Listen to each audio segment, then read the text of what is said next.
I can't think. I know you groom already, and you do like very creative, artistic grooming. Yes, Super cool. yes, it's definitely different, and I think it was more so because being a groomer, I was starting to experience passion fatigue. It's like I have someone that just wants to, just shave their dog and then just cut all the hair off of me. Being an artist is just, repetitive. All right, Right. oh boy, I love you, but just shaving it all off, and I'm like, what else can I do, and how can I bring in a different type of clientele that's going to match who I am, that's going to bring the passion, that's going to be exciting, that's going to be fun. Yes. So, I followed a few people. There's a gentleman that I follow on all platforms, all platforms, and his name is Gabriel. And he does some incredible stuff. I forget what his last name is. And then I follow another woman. Long story short, I followed and seen a lot of people doing creative stuff, which was the creative color grooming. Okay. I colored my dog, my bully. His name is GQ. What? That was the takeoff. He's the one that comes out on the news, right? Yes. Nice. That took off like 6 years ago, where I was just messing around with some pet color and not even trying, just boop, boop, putting dots. Millions of views and worldwide. You made him a leopard, right? Yes. That is so cool. He's a handsome dude. Yeah. But I saw it. I've seen him in the water, in the mangroves. Yeah. And I've seen him down like Fifth Avenue, right? Yep. Okay, cool. Yeah, it's evolved. It started off with just like some dots as a leopard, and then I'm like, let me study the cat patterns. Let me do something a little bit more elaborate, and jaguars have a more elaborate pattern. I wanted something more realistic and something more with a pop that people would be like, holy shit. That's what I got, man. God. I got a lot of that. I don't want to name drop because I don't like doing that. Okay. But I've had some celebrities reach out to me before asking for leopard puppies. No way. No, I don't believe that. No way. Asking for. When we're done with this, I'm gonna tell you who it is. Oh my God. I'm gonna show you. Oh my God, I can't wait. I get the conversation. You're gonna shit your pants. Oh my God! But yeah, it's just crazy that people fall into that niche. Besides the leopard, I've seen a tiger. I've done the tiger. I've done a hyena. Oh my God! I haven't seen the hyena. Giraffe. That's cool. I did a doodle as a giraffe. A golden doodle as a giraffe. That was the best one ever. Oh my gosh! And then I've done. I don't know. I've done a zebra. I've done a panda bear. Okay. So just any type of whatever people let me do, and then I've even done. Do you remember Lisa Frank with the coloring books? Yes. And all the crazy colors and designs and everything. Yes. So I did a Shih Tzu, but Lisa Frank style. So she had all these different colors going down her leg. That's really and cool. then these little pom-poms that were all different types of colors. And it's interesting because it matches the personality of the clients. And the clients' personalities match my personality. And it's just a lot of just great synergy. Everyone's just enjoying one another. I feel appreciated. People love my work. They don't have a problem with paying because they trust me, because we've created a good relationship. Yes. Their dog is happy to come in to see me because I built a relationship with the dog. Yes. And then I spit out some good work. No, and people are happy. I think that's amazing. It's crazy how you have to portray a certain element of trust, compassion. Yeah. While being authentic. Mm-hmm. And it's such a hard thing to translate sometimes. Especially, I feel like the old school way of how you're supposed to be, or you know what I mean. It's like this black and white blueprint for everyone. It doesn't work that way. No, sometimes not only are you talented, not only are you authentic, but you are Jen. Yeah, and most people. And that's the brand. Most people want to work with you. They want to work with Jen. Yeah. Well, you attract your own tribe. I'm sure that you'll probably have the professional. And he'll probably have people that will come in that want the professional because they have the persona of the professional. Yes. So you're going to attract your tribe. Yes. Yeah. You're absolutely right. Yeah. I don't want to work for anyone, just anyone. I want to work for people where where not only that I feel value, but they feel value being with me. But it's just like dogs. I've always said that happy dogs are easy dogs. If they're happy, they're easy to teach. But I think people are like that, right? Yeah. If you're having fun, you're laughing. More open to receive. You don't feel challenged. You don't feel attacked. You don't feel judged. And I think that happens with you. Yeah. I think we were talking about that I have a mutual follower. Yeah. And I'm I told him about you. He's like, oh, shoot. I follow her. She has great energy. I love her. Her vibe's so cool. And I'm like, fuck yeah. You know what I mean? What a coincidence. That happens with tribes. Yeah. And I don't know if I told you this, but I had a conversation the other day and we were talking about, haters gonna hate. I think you told me. I told you? You did. Okay. Listen, though. And it said like, hey, Jesus couldn't make everybody like him. How am I gonna do that? Exactly. And I was all like, holy shit, that is powerful. Yeah, it's true. Whether you believe in God or not. I use that. It's great. And I'm like, it's so true. Mm-hmm. It's so true. Forget belief systems. It's a figure. The method behind it. Yes, it's a thought process. It's a very valuable figure. Yeah. And it still had almost the whole world's hate. Yeah. Yet now, people praise him. Right. So it's so crazy. Like, you can't go by what people don't like. You gotta go by the people you influence, by the people that you motivate, by the people that you inspire. Mm-hmm. Because I'm a big, you see the big Einstein. You know what I like about him? He was a physicist. He's a mathematician. He's a scientist. But he was always loud, expressive, and colorful. Yes. Hence why that's there. Because it's loud, expressive, and colorful. Yes. Yes. And that means the world to me. Right? That's what I like. I like things to be loud, I like things to be expressive, and I like things to be colorful. Because I feel I can see more. You like to be Uncle Jess. I like to be Uncle Jess, damn it. Right? Perfect. Yes, I want to know more about Jen. Besides the grooming, I know we had a phone call once, and you were telling me more about, how you want to coach. Yeah, so I do mindset coaching right now. Okay. And I am in the middle of, I'm going to be launching in February a new program. Okay. But what's interesting about the program is it's not like this typical blueprint thing and step by step and this is what you're supposed to do. It is literally based off of my journal. And it is based off of my journal from years ago and the evolution of Jen. From the low points and the thought process of who I was then, which didn't have much value within herself, to the trials and tribulations and the thought processes going through that and seeing the evolving to where I'm at today, which is a completely different person, which is a lot happier person.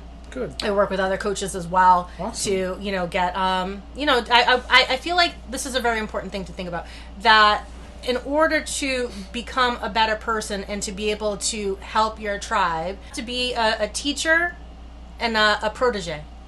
So always taking the information, always wanting to evolve, learn, and grow, and never be sitting there thinking that I know it all. 100%.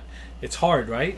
It's hard when you've been doing something for a long time, whether it's even living life, right? Yeah. Or grooming, or dog training. Anything. Anything, it doesn't matter. There's always room for improvement. There's always room for growth. Yes.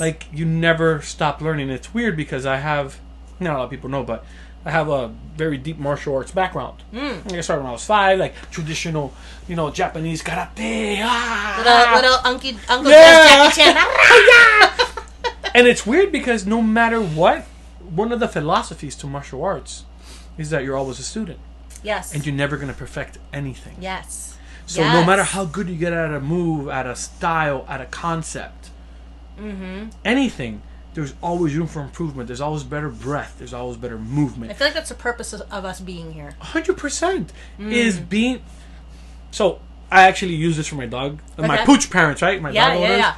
I say, we're taking... No matter how bad the dog is, right? I'm taking... He's a good boy, right? They're like, yeah, he's a good boy. He might not be. But I'm like, we're taking a good dog and making it even better. Yeah. That's what we always want to do. When we're good, we want to be even better. When we're even better, we want even more. Yeah. Right? Yeah. And we're always striving for that. Where can we push to? How much further can we go? So it's exciting. It's an exciting process. It's exciting, but for you, going back to your journal and going back to your lowest point, that is very vulnerable. And that's what people have the biggest hard time with. Yeah, you want to be real. I want to be authentic. I want to really, at the end of the day, be able to collapse time so that people are not doing the same thing as me, or if they are, being able to mentally navigate through to get to where they need to point A to point B, or point B to point A faster. Right. Yeah. Faster. Awesome. Yeah. So I'm all about helping people. I'm all about just being myself. Good. I'm all about helping people be themselves. Yes. I'm all about helping people build their brands by being who they are and not being afraid of who they are because of what other people say. Hence, screw you guys. The vulnerability aspect. Yeah. You being vulnerable will help people be vulnerable. Once we're vulnerable, we can be strong. Yes. Right? Because we have to be... It's the same concept. What is bravery? Being scared and overcoming. Mm-hmm. You have to be fearful. Yeah. To be able to be brave. Yeah. People that are just there and don't feel fear can't be brave. Yeah. Yeah. You're only brave if you feel fear. Right? So you could the only grow. The uncomfortable is where the growth is. So you could the only... unknown, the unknown, the fear, and then and being bold and being brave and diving into it. Then you just grow from there. That's an interesting point. The hardest point is just doing. Just to release the pressure and put full trust in yourself. And regardless whether it's God, world, the universe, spirit, whatever you want to use, putting full trust in them and in yourself and knowing that at the end of the day, it's going to be okay. All right. It's going to be okay. You know? That's amazing. Yeah. I wish you a lot of success on that. I think you're gonna. It's gonna happen. Hell yeah, and you're gonna help a lot of people. I'm going to Hawaii, baby. Hawaii. It's been on my bucket list for a long time. Okay, I'm gonna be doing a women's retreat in Hawaii, and yeah, I'm gonna be getting some more certifications and things. It's not just my journal. There's gonna be some certifications involved as well. I love that. I am educated. So, when you say certifications, what type of certification? Like, what are you looking at? NLP, which is neurological logistic programming. Reprogramming. I know what NLP is. That's awesome. So I'm going to get my certification in that. Awesome. And what's fun about it is that I'm not doing it for the program. The program that I'm creating is really for me. For you. But that's and I'm going to be living my program. I'm going to be doing my program. Look at me. Everyone's going to get help from you. Well, example is the mother of all teaching. So through your example, through your past experiences, and through your growth, people will find strength. Yeah. God, that's amazing, girl. Thank you. Really proud of that. That's awesome. That's awesome. Yeah. Okay. So, I'm excited. So, groomer, life coach, or mindset coach. Yeah, whatever you want to Traveler. World traveler. That's going to be part of the coaching. What's exciting is being able to help myself is going to be able to open doors for me. But the interesting and the most beautiful part about being able to help myself is when I fill my cup and I'm able to help myself, I can help others. Yes. You can't pour from an empty cup. No. Yeah. And I can't preach something that I haven't lived. We're done. I like that. Yeah. Absolutely. So, yeah, then I feel like, what's that word? That's hypocritical. Right. I don't want to be preaching something that I don't that I've never practiced, I've never experienced, I never worked through. Then it's not going to work. Right. Yeah, because people have opinions, right? But not even that. Even if the methodology works for somebody else. Yes. If I don't have that capacity, that energetic capacity to be able to practice and do those teachings that someone else is doing, then I'm just being a phony, and it's not going to translate in the work. Right. I feel like I'm a big believer of energy and being able to do the work and then be able to preach, and help others. If I don't know what the hell I'm doing, I'm just talking out of my ass. 100%. So you're leading through example. Yes. That's a true leader, right? And I think I talked about this once. I'm going to throw it out there again. Who cares? It's good. But I think I might have told you about the whole boss to leader concept. I don't think it was me. Tell me. Tell me about it. And it's a silly meme, right? And I thought it was great. It's a group of people holding up a platform. Maybe. On that platform, right now, there's a boss. And the boss is directing everybody. He has a whip, right? It's just bossing everybody around. Yeah. Then on the bottom, it says leader. Everyone's still carrying the same platform. Yet, the boss or the leader is in the front, pulling and carrying that same platform. And it said leader.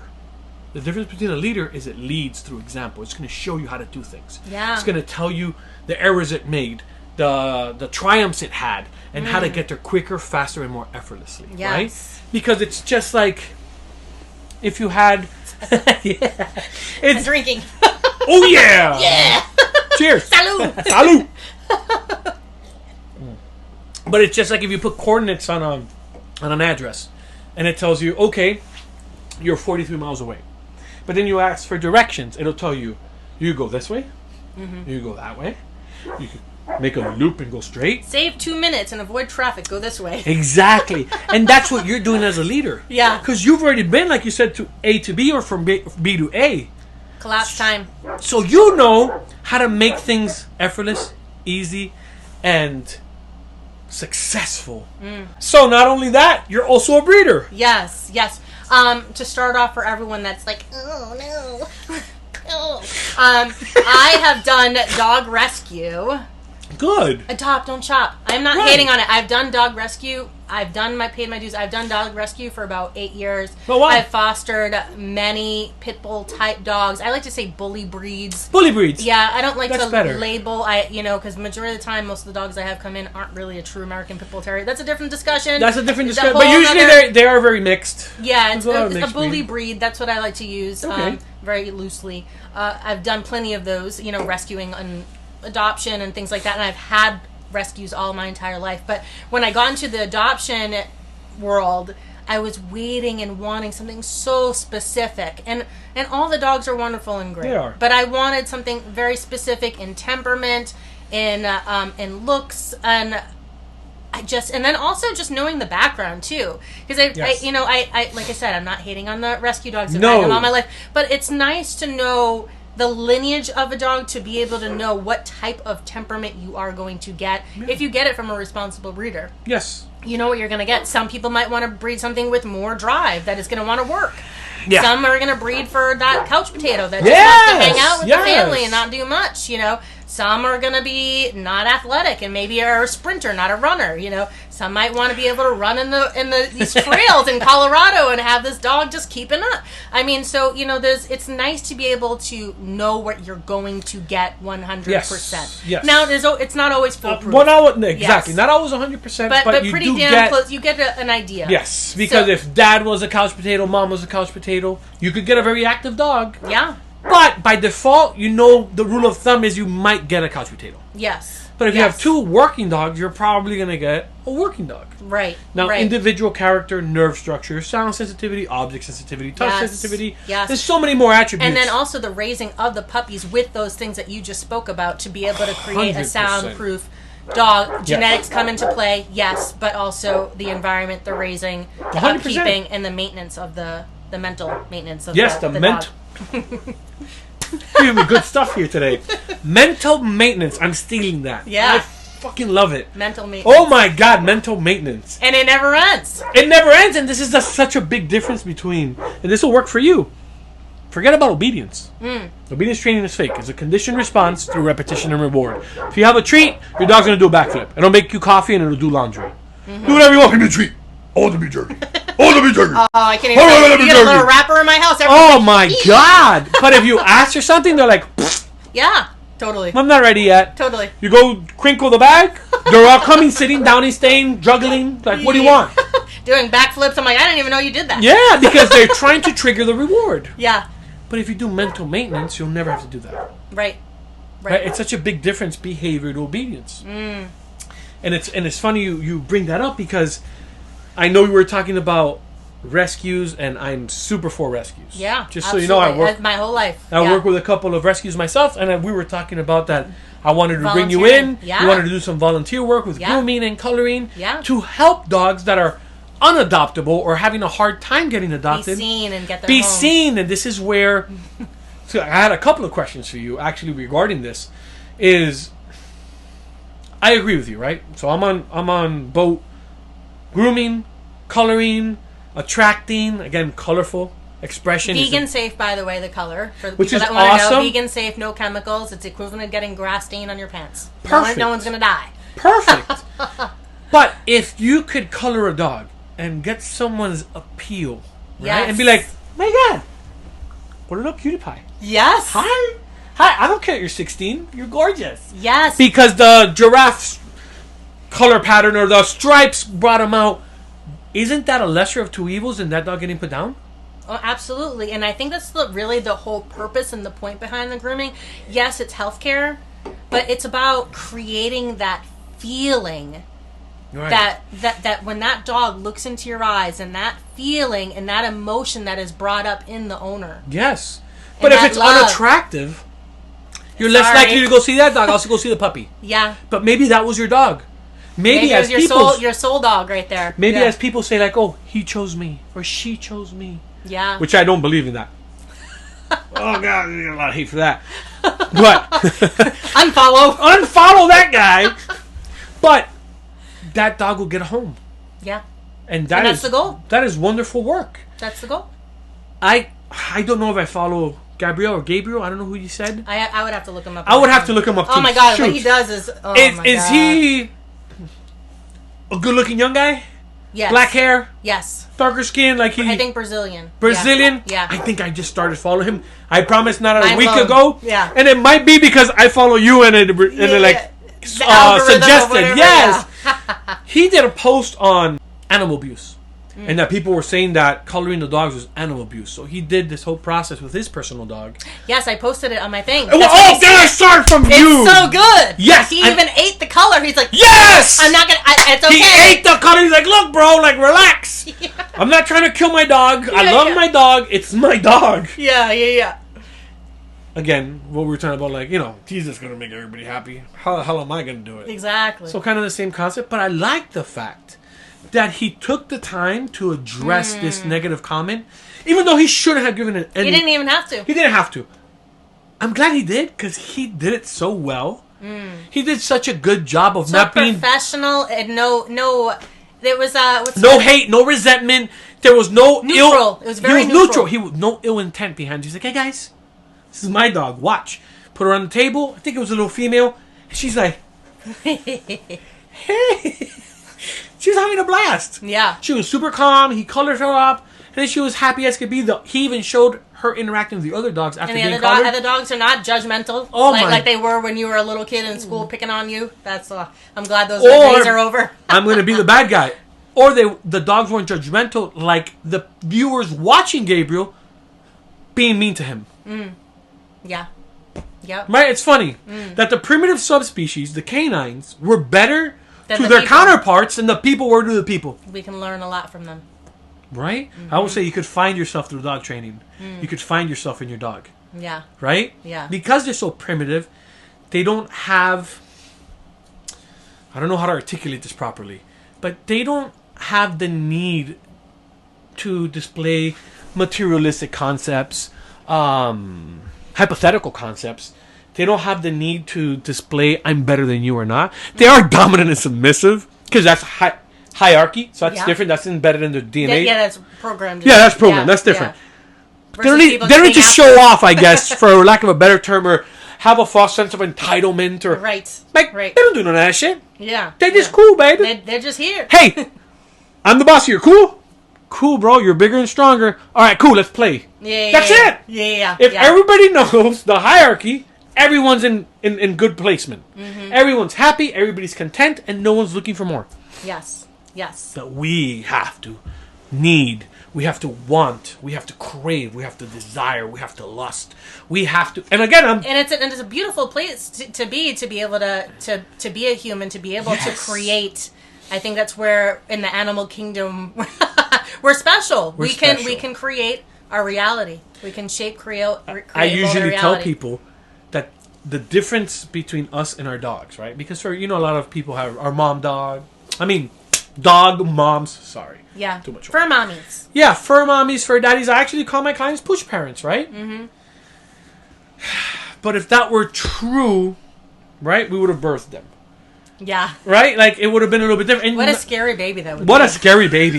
But we'd also feed them what we cooked. Yeah. We wouldn't buy them dog food.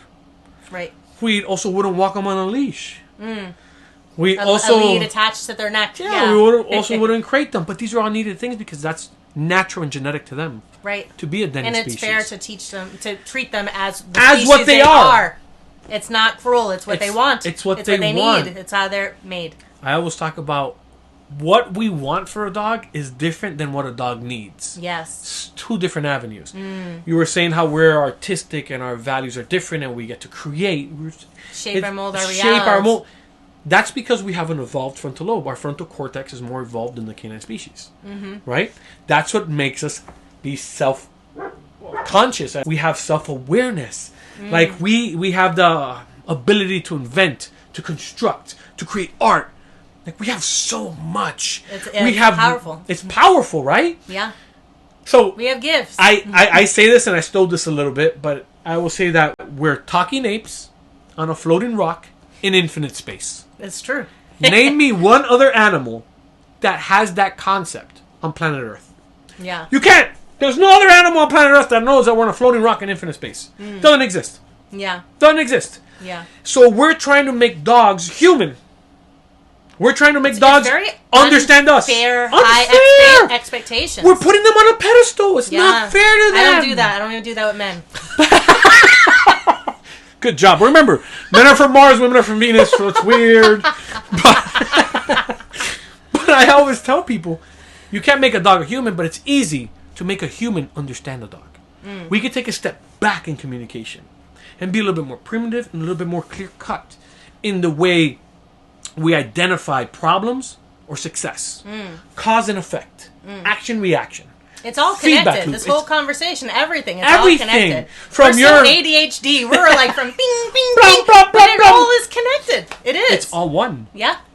If you target, what do we got to target though? What you're doing, mindset coaching. Yeah. If you target your state of mind, your perspective, your thought process, everything else will flow and come so much more easy. It's easy. Like yeah. It's a weird. Your relationship with your spouse, your friends, your dog, your career, your life. What are they all? What do you say? Relationship. All relations. It doesn't matter. You know, friends, spouses, like you said, parents, children, family. Yeah. They all need the same synergy. Yeah.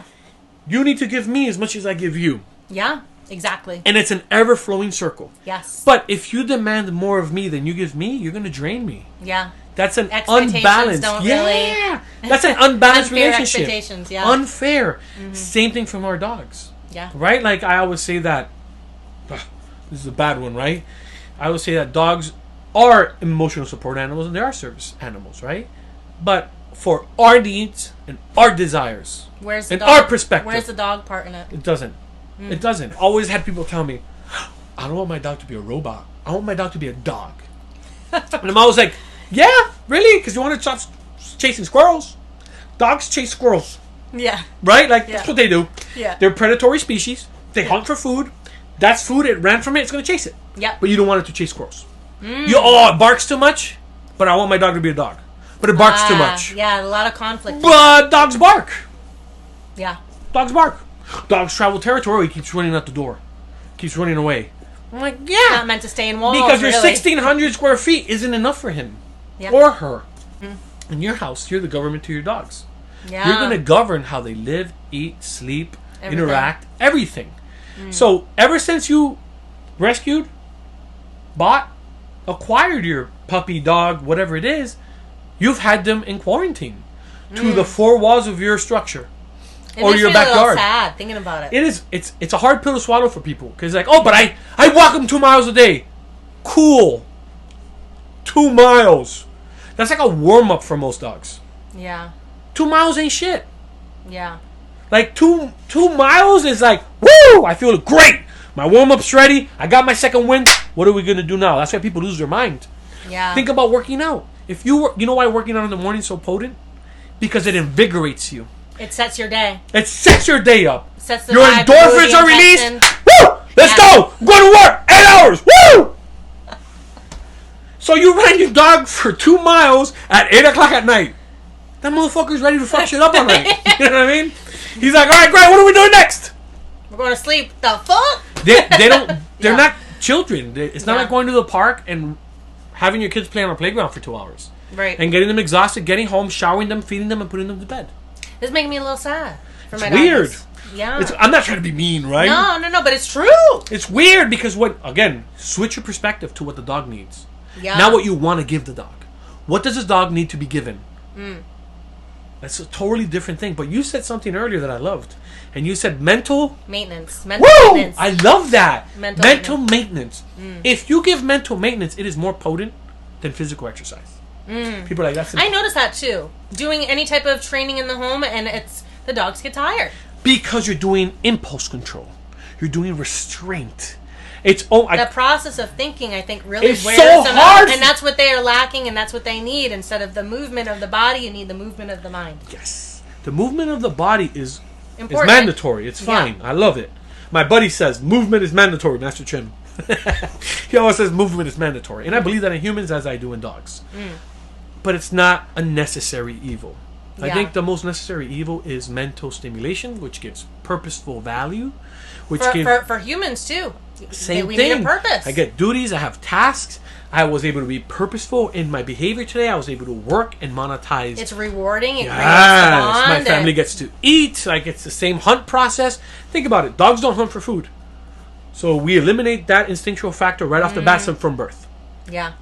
They don't seek territory. Fight for territory. They have no purpose. For them. And most dogs don't mate or reproduce. They're so just their stripping whole everything of a dog the away. meaning of life is to reproduce for your species. They don't even get to do that. Yeah. Right? It's weird because as you are, I am a very shelter and rescue oriented person. Yeah. I don't believe what is it? Adopt, don't shop. Adopt, don't shop. I don't believe that per se. I do encourage it. Sure. But not every dog's meant for everybody, right? We talked about this. Right. And unfortunate truth in my experience is the dogs that are at shelters are there for a reason. Not all of them. They had bite issues, they had reactivity issues. Human error of not treating a dog Human like a dog. error, treating a dog like a baby more than like a dog. Yeah. Yes, mental maintenance lacked. Like, a lot of times it's the owner's fault, not necessarily the dog's. Yeah. A lot of times it just got the wrong dog. Like, oh, I'm getting a husky, but I hate walking, I hate hiking, I like the heat. Everything anti-husky, but I like the look. It's cute. Yeah. That's not fair. That's why I screen. That's why I screen people. You must. But in my experience at the shelters, I've noticed that, they'll have a high adoption rate, but they'll get a return. The dog will be returned in a week or two because they have high return rates. Because they just wanted to get the dog into a home. Sometimes they'll mislead people. Not every shelter or rescue, but some. Yeah. They will mislead or hold out on more information. That's because they're hoping, and they're hoping for the best. Desperation. Yes, Which because the dog's about to be put down. It comes from a good place. It comes from a good place, but intention sometimes, no matter how positive they are, can be bad. Yeah. Right? So now I don't let this family know that the dog has a bite history. Yeah, which is awful. Awful. I let it go into a new home. Bites a little girl. Mm-hmm. Now the girl is scarred for life physically and emotionally. Yep. Dog comes back, still gets put down. Yeah. The lesser of two evils was letting the dog get put down. I don't encourage putting dogs down. No. But the lesser of two evil was, if that was the ultimate outcome, why did the family have to have this emotional scar? The little girl have to have an emotional scar and a physical scar on her face. Mm-hmm. Like, I feel like I escalated the problem. Yeah. Right? So it's definitely weird when it comes to shelter dogs. I encourage low return rates, I encourage high adoption rates, and I encourage low euthanation rates. Mm-hmm. But there are some dogs that aren't fit or are too damaged for the general public. I think that's the most important thing. It. Like I said, it's being responsible dog owners. That's all it is. You said it earlier. It's all going to stem back. It all comes down to us because we're the supreme being on earth. Yeah. We have the evolved frontal lobe, not them. Yeah. Yep. So we're responsible and accountable for the dog's behaviors and actions. Mm-hmm. At the end of the day. And then going back to talking about, doing the 2 miles a day yes. and the mental stimulation and everything, jumping onto another bus. Literally. Let's do it, girl. Literally. I will be planning on buying a school bus. I'm manifesting. Okay. I'm manifesting you'll hear me use that word a lot, a school bus for this upcoming year because I am tired of living in a little box and I'm tired of my dogs living in a little box. You're going to be able to help me with this as well, which I love, is being able to bring my dogs to their highest potential. But let's scratch that. Okay. Let's scratch the dog's height. Bring me to my highest potential so that I can be the best dog owner possible to bring out their highest potential. You're going to be the best dog leader. Yeah. That's what you're going to be. And then no more walls. I mean, I'll be on wheels, but I want to be able to travel the country, find remote, cool spots, and be able to have my dogs be dogs with no limitations, boundaries, but no limitations of being able to provide that freedom where they can run. And they can chase after a hare where I don't know where we are. Yeah, whatever, deer, bear, it doesn't matter. But if you said, but I have control if I call them. What's your main dog's name? Who's your main dog? My main dog that I yell at the most? Yes, that one. That's the head of our snake, yes. Ember. So, you want to be able to have Amber out. And she loves to play, and she's so much fun. Yo, girl, get over here. In the middle of her chasing something. Her like, all right, Mom. Yeah. I want to be the most valuable thing to my dog. I want to be more valuable than the deer, the rabbit. I want to be that everything for them. Yes. You know? I have a silly video and it says, it's funny because now when I say it to my clients, I always think of the video. And I always say, you are valuable. Yeah, I remember that. Okay, good. Yeah, I seen that. But like, you are the filet mignon of treats. Yeah, no, I love that. You should have balls, toys, treats, tugs. I want to be the greatest dispense toy ever. But not even just like with physical stuff. Yes. Just my presence being the physical stuff. But you have to earn that. Yeah. You can't give that away. Because I think that we're adult enough, and most people watching, that we've had a lot of intimate relationships, right? Sure. And I think one of the main things I've connected dots to is that if you give yourself away to someone, there's no value. Si tú te entregas, right? Like, you give yourself and you're like, hey, I love you. I'm here for you no matter what, but they didn't earn you. Right. You just gave it before they had the chance to work for you, to give you value. Yeah. They know you're there, so they'll keep you right here. But let me go see what's over here real quick. And if I don't find anything, I'll always come back to this. Yeah. Yeah. Right? So you're almost like a washcloth. I use you when I need you. Yeah. Or like a cat. Or like a cat. Fucking cats. But I love cats, but I'm allergic to them, so I hate them. But it's one of those. People are like, I don't like that Uncle Jess character. Unfollow. I'm getting a lot of unfollows today. But this is the concept. If you give love for free to your dog, they don't value you now. Yeah. You're a pawn that they get to manipulate. Yeah. Like, hey, lady, pet me. Oh my God, Pet all the me. time. And ignore them. I challenge everybody, ignore your dog. Now he'll go from muzzling you to pawing you. Yep. To barking at you, to jumping on you. Yep. They'll demand you. And then when you pet them, they might even walk away like, yeah, you better pet me when I tell you to shit. It's the craziest thing in the world. No, mine is like, I love you. More. But if you made him understand that he could get more love, more consistently. I need help with that. I'm going to help you. Yeah. But by being more responsive to you, by being more structured to your limitations and boundaries, by being, how can I even put this? By adding more freedom through earned freedom rather than given freedom. Because when you give the freedom, they'll run away. Yeah. But when they earn the freedom, they'll know the limitations to the radius or they could take advantage of. Yeah. And they'll always take you to that point and then come right back.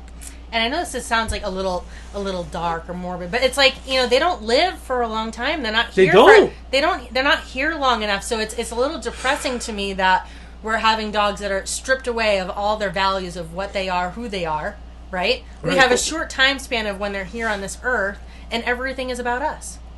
But I even have clients today that the dog's 9 and now they want to start training. And it's like, because his behavior has just gotten out of control ever so slightly for ever so long. Because bad behaviors only evolve. They never subside. Right. So at 9 years old, now he started attacking cats and hurting them, putting them in the hospital. Yeah. Killing other dogs. Took 9 years, but it got there. Right. Right? But if they would have started from 8 weeks old, 8 months old, a year old, they would have had the benefits of 9 years of fruitful relationship, fruitful it's hard to break something companionship versus just creating something from the rip.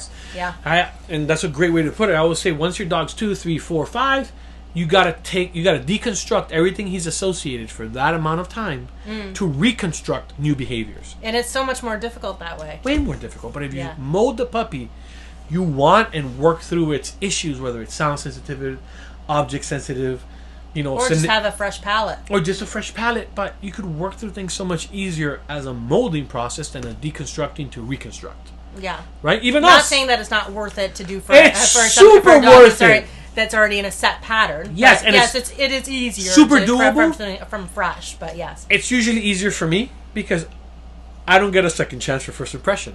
Yeah. So when I meet your dog, I don't care if he's 10 years old and he's an asshole. I'm going to get there, I'm going to set the tone, he's going to be like, okay, I got it, what do you want? And you're like, what the hell? He never does that. I'm like, yeah, for you. For Uncle Jess, he's going to do whatever I say. Because that's the association I'm creating. Yeah. But the associated value that you created since over years and years and years and years. He can't take you, even if you do the same exact thing I do, he won't take you seriously. Yeah. Yeah. He won't take... Get out of the way, Mom. What are you doing? You crazy girl? Get out of here. Relationship, actually. Going back to everything is all connected. And so, I break down relationships really interesting because I use myself kind of like what you're doing, right? I usually go back to when I was growing up. My dad was the hammer of the household. So, my dad was one-dimensional. He only saw nails since he was a hammer. So, he only pounded things down. That's how he resolved any issue. Yeah. So, for me, when my dad was home, I was always like, yes, sir, no, sir. Okay. Okay, Pops. When my dad left the house, cats away, mice will play. I was a lunatic. Yeah. My mom could not control me, right? Yeah, I would be screaming and hollering, Jesse! I'd be like, do whatever I want. And the only way she controlled me was by telling me, do you want me to call your father? Yes. I'd be like, whoa. I'll go to my room. And it's funny, though, because now looking back, my dad never met my mom's son. And my mom never met my dad's son. I was two different people. And then I start reflecting even more, and I'm like, oh my God, in high school, I wasn't the same student for my history teacher than I was for my soccer coach. I wasn't the same student for my math teacher than my history teacher than my vice principal, my vice principal than the lunch lady. Yeah. I kept adapting to environments, circumstances, individuals. Yeah. Dogs do the same thing. Yeah. Actually, even more. Oh, I see it. I see it in my family unit for sure. How crazy, right? So again, like you said earlier, it all comes back to us. Yeah. For everything. We're always the root cause of things, right? So people are like, "Oh, he's leash reactive," and I'm always like, "Why?" Or the creator of things, right? Yeah. Why is he possessive over you? Because when I take the leash, he doesn't do that. But I set limitations, boundaries, and structure, so he knows he can't do anything without granted permission. Yeah. With you, no matter how much you scream, holler, and pull him back, he always wins, and you might even calm him down while he's acting silly on the leash. Hey, relax. It's okay. It's so funny. People don't realize that they're doing that. That they're enforcing the. They're behavior. reinforcing their. Oh, it's okay. Yeah, they're positive. They're positively reinforcing the puppy's like, yeah, the negative so behavior. That's right. And the puppy's like, oh my God, the more I act like an asshole, the more she pets me. I tell it to my grooming clients all the time. It's the same thing. Yeah. Oh my God, you could cut his nails? You don't let me cut his nails. And I usually don't follow. I don't play into the energy of the dog. Right. I try to stay very neutral. Yeah. And very neutral. That's actually a great thing, because if the dog's actions don't create a reaction in you, he has no power. But if his especially with my puppies, my grooming puppies, first time around. No. I'm just holding them. I'm like, all right.